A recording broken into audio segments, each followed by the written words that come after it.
बांग्लादेश आरक्षण की आग में झुलस गया है। वहीं दूसरी तरफ अब भारत के लिए भी पड़ोसी देश के हालातों को देखते हुए चिंता जता रहे हैं। बता दें, बांग्लादेश में सत्ता पर फिर से पाकिस्तान और चाइना से प्रभावित शक्तियां आसीन हो सकती हैं, जिसके चलते भारत तीन तरफ से विरोधी शक्तियों से घिर जाएगा। वहीं इस बीच कांग्रेस नेता सलमान खुर्शीद का एक बड़ा बयान सामने आया है। उन्होंने कहा है कि बांग्लादेश में जो हो रहा है वो भारत में भी हो सकता है। हालांकि सब कुछ सामान्य लग सकता है।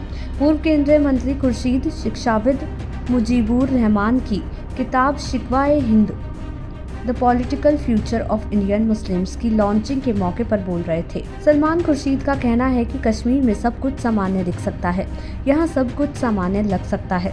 हम जीत का जश्न मना रहे होंगे। हालांकि निश्चित रूप से कुछ लोगों का मानना है कि वो जीत या 2024 की सफलता शायद मामूली थी। शायद अभी भी बहुत कुछ करने की ज़रूरत है।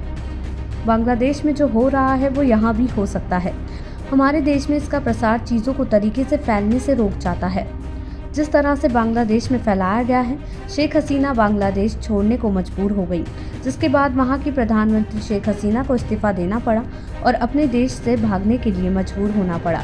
इस समय वो भारत में हैं और दूसरे देश में शरण लेने की तैयारी कर रही हैं। इतना ही नहीं, सलमान खुर्शीद शाहीन बाग प्रदर्शन पर भी जमकर बोले। उन्होंने कहा कि साउथ ईस्ट दिल्ली के शाहीन बाग में महिलाओं के नेतृत्व में CAA के खिलाफ विरोध प्रदर्शन लगभग 100 दिनों तक जारी रहेगा और पूरे देश में इसी तरह के प्रदर्शनों को प्रेरित किया। सलमान खुर्शीद का विचार था कि आंदोलन विफल रहा क्योंकि विरोध प्रदर्शन का हिस्सा रहे कई लोग अब भी जेल में हैं। खुर्शीद ने यह भी कहा कि आज देश में शाहीन बाग जैसा दूसरा आंदोलन नहीं हो सकता। आगे सलमान खुर्शीद कहते नजर आए कि आपको बुरा लगेगा अगर मैंने कहा कि शाहीन बाग विफल हो गया। हम में से बहुत से लोग मानते हैं कि शाहीन बाग सफल हुआ, लेकिन मुझे पता है कि शाहीन बाग से जुड़े लोगों के साथ क्या हो रहा है।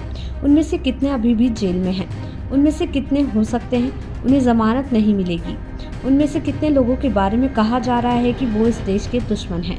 देश दुनिया की ऐसी ही तमाम खबरों के लिए देखते रहें समय डिजिटल।